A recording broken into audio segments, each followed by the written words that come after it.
Okay, people, welcome back to another Fwoosh Weekly. As always, I'm Robo, and let's talk about some adult collectibles. It's the first of the month.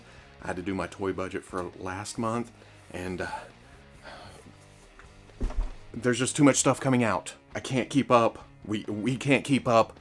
Nobody can keep up with this. I'm done. I'm out.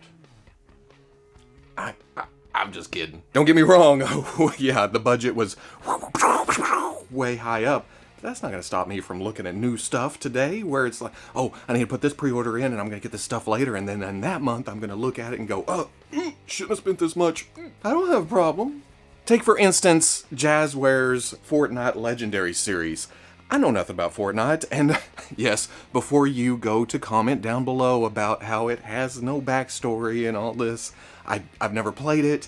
That's what I mean when I say I have no frame of reference for this game. But I like the designs. They're just fun. They're just wacky. And when you give me good toys, I'm gonna buy good toys. This week we're finally seeing promotional shots of the Jazwares Fortnite Legendary Series Valkyrie. She's listed in Series 2 on the back of those packages, but when these hit retail, what, a month ago? Valkyrie was nowhere to be seen. The Target website now has a listing for it. It has these promotional shots looking very awesome. I don't know why it's taken this long for her to be revealed. Jazwares is a mysterious company when it comes to this line, but she looks worth the wait. I mean, just look at it. She has the same articulations as the male figures in this line. Comes with a rifle, a pistol, some back bling, 3 different faces, and a cake. I'm sure it's important in the game, but to me, it's a cake. I don't have a cake, so I'll take a cake. I'm happy to get a cake. It's another fun little accessory that I can use across lines. Like I said, I found this listing on Target.com, but it's not actually in stock. Target's running a sale on the line right now for $15.99, so I guarantee she'll pop up in stock after the sale goes away. You know what I'm talking about. We saw a magazine scan of the Medicom Mafex Spider-Man Far From Home upgrade suit last week. It showed what we can expect from this figure, and when we talked about it, I said we'll probably get a solicitation or actual promotional pictures very soon.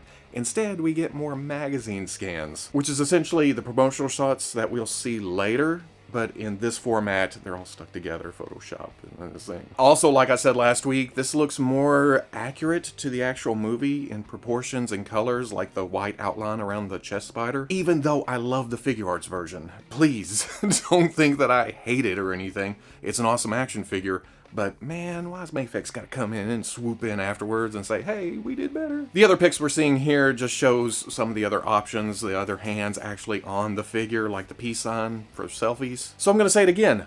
Official promotional pictures or the actual solicitation should pop up soon, or way later. Or tomorrow. It's Medicom. You never know what they're doing. This week, out of nowhere, Mezco hits us with a 1/12 collective variant Harley Quinn that looks to be a perfect partner in crime for your punk Joker. It's called Playing for Keeps, and it gives Harley kind of a hardcore edge that some are saying takes her a little bit too far away from what makes Harley Harley. But I kind of feel that if the comic book Harley was set in the real world, this is what she'd look like. She'd be, whoa, she's kind of scary. I can see this in our actual reality, you know, main Earth. Don't get me wrong, I've seen a lot of amazing cosplays, but I'm talking, you know, if she were robbing a bank, this is what it'd look like. But then again, I'm a tank girl kind of guy, so seeing the similarities there, it's kind of cool. But in my brain a little bit, it's like, hey, is that a tank girl figure? And they said, we don't have that license, so let's make it into a Harley Quinn. I'm also a fan of asymmetrical looks, so having her head half shaved, it's pretty cool looking. Comes with a rocket launcher with a blasting rocket, a mallet, a knife, a machine gun with an extra drum, a stand, a Joker doll, an assortment of hands, and then, like I talked about, alternate head without the helmet. This is a PX exclusive, available through preview, so it'll show up at your comic shops and your online stores, wherever you want to order this from. $90, scheduled to ship in July. Okay, full disclosure, I think I played a lot of Golden Axe back in the day, but I have to say I think, because man, back in the early 90s, what was this game, 89? There were a lot of games hitting at the same time, and we didn't have the internet and all that, so all I had to do besides school and work was play video games. So there were a lot of video games. And a lot of games at that time had the same kind of feel to them. So you'd side scroll, and then you'd side scroll as a different character, and then you'd side scroll through a different environment with a different game, and it's on and on and on and on. But I do remember Golden Axe enough for the Storm Collectibles Axe Battler and Red Dragon to hit some nostalgia notes somewhere deep inside. But I did have to go to Google to make sure that a character called Axe Battler is supposed to be carrying a sword instead of, an axe. And even if it didn't spark full-on memory flashes of me playing the game for hours and hours, me looking at a barbarian action figure that's just a custom fur and a mullet away from Thundar the Barbarian, I would have been interested either way. And let's not even get into the fun-filled adventures you can have simply featuring a dragon with a saddle on. I'd also like to see a little bit more of this skeleton that they have knocking around in a couple of these pictures. The set includes Axe Battler's sword. I know, it's weird. 2 Axe Battling heads and a fireball for the Red Dragon. Now they're gonna give us the Dwarf and the Amazon. Let me look at that. What's the names? Gilius Thunderhead and Tyrus Flare. Maybe a green dragon? A variance from Golden Axe 2, where the Barbarian actually has longer hair, darker tan. I don't know, but this set right here is $120. Will ship Q1 of 2020. Now I've got the 6-inch super articulated Thundar the Barbarian running through my head again. Somebody needs to give us kick-ass Hanna-Barbera figures. We finally got the shipment in from China. It's at the warehouse. It's stocked. It's up on the website for sale right now. The Articulated Icons Ninja Clan Battles collection. It's the basic ninja from the Articulated Icons line, but in new flavors like lime and grape and potato and whatever flavor gray is. What the hell's gray? No pre-order, no Kickstarter. They're up right now. You order them, they ship, you get them. We went through some of the QC issues we had with the first line. Some joints have been tightened up, some joints have been made not so tight. So you should have a fun-filled ninja playing experience. And now let's get into the wrestling portion of our show because, man, there's a lot of wrestling figures. A lot of good-looking action figures of wrestlers coming out. Here's some bigger pictures of the Boss Fight Studios Legends of Lucha Libre Penta 0M and Rey Fenix. These look completely and utterly bad ass. Especially Penta's alternate torn mask. They're up for pre-order right now on bossfightshop.com. They're set to ship next summer. And I don't collect the Mattel WWE line. I haven't gotten a lot of wrestling figures up to this point, but I'll be happy to have the Lucha Brothers start that display. But they won't be lonely for long because New Japan Pro Wrestling seems to be licensing out their product to a couple of companies. We actually saw a tease of the Storm Collectibles Jushin Thunder Liger how long ago? Weeks?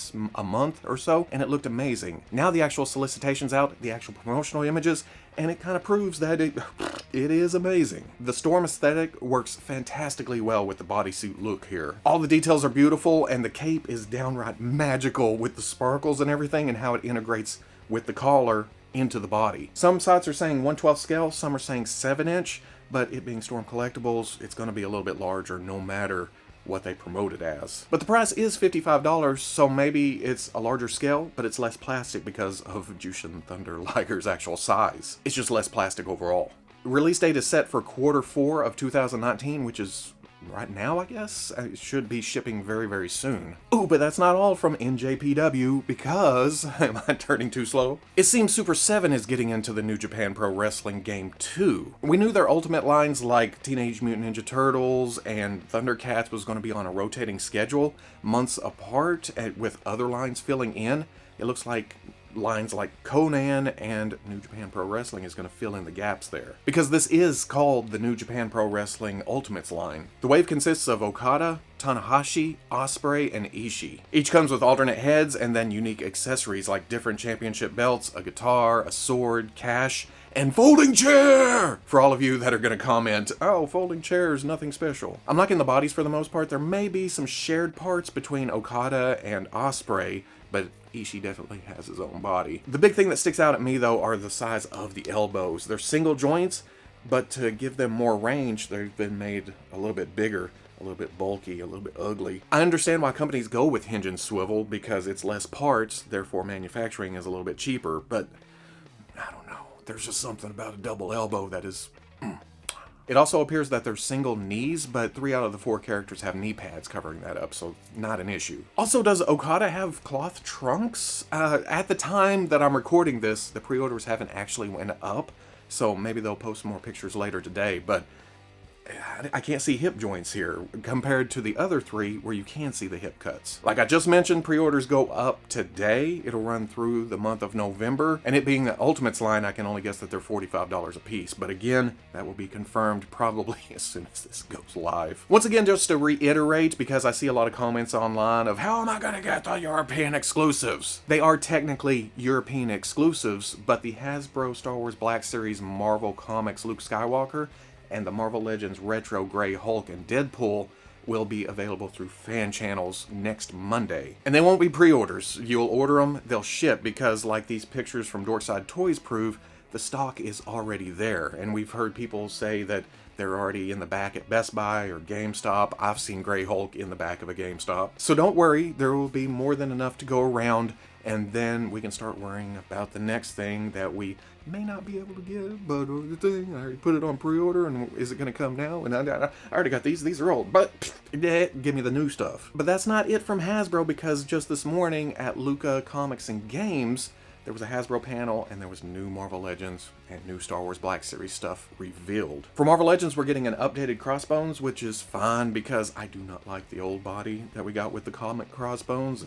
It's big, it's lanky, it's got the hips that are just balls. Why did I do this? Also getting updated is the Age of Apocalypse Sunfire. We had already been told that this was going to be a running theme for some of the waves next year, so getting an updated Sunfire is not a bad thing because it's an awesome design. It's been a while since it came out, so new collectors who do want the Sunfire, there you go. Plus, I can already say it's better. It's going to be better than that old figure. And then Wild Child. To be perfectly honest, I was out of comics during the Age of Apocalypse time. I came back later, afterwards, so I missed a lot of this storyline. All I know is Wild Child's supposed to be hanging around with Age of Apocalypse Sabretooth, and you gotta think that maybe he'll show up too. But for some brand new stuff, the Star Wars Black Series line is going back to the prequels, and ooh, give me some Jedi. We're getting Plo Koon and Kit Fisto, and okay, looking at Plo Koon with this, whatever the hell he's wearing, it looks like a very prototype-ish type robe that's big and flat and bulky. That'll come off.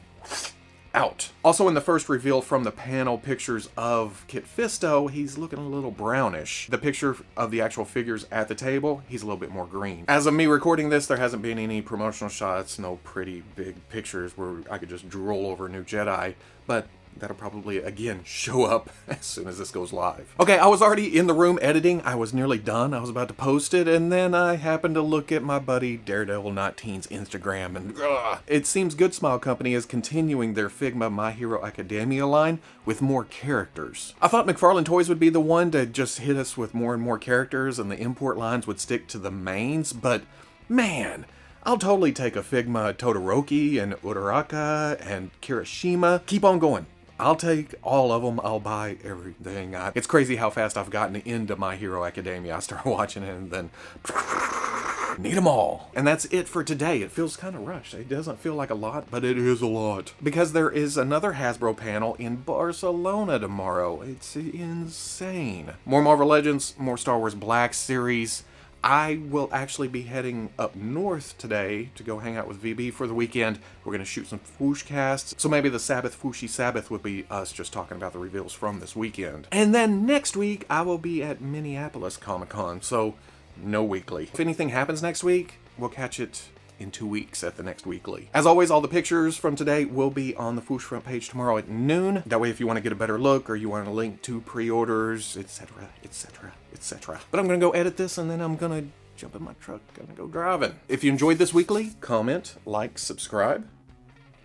I'll catch you on the Fwoosh.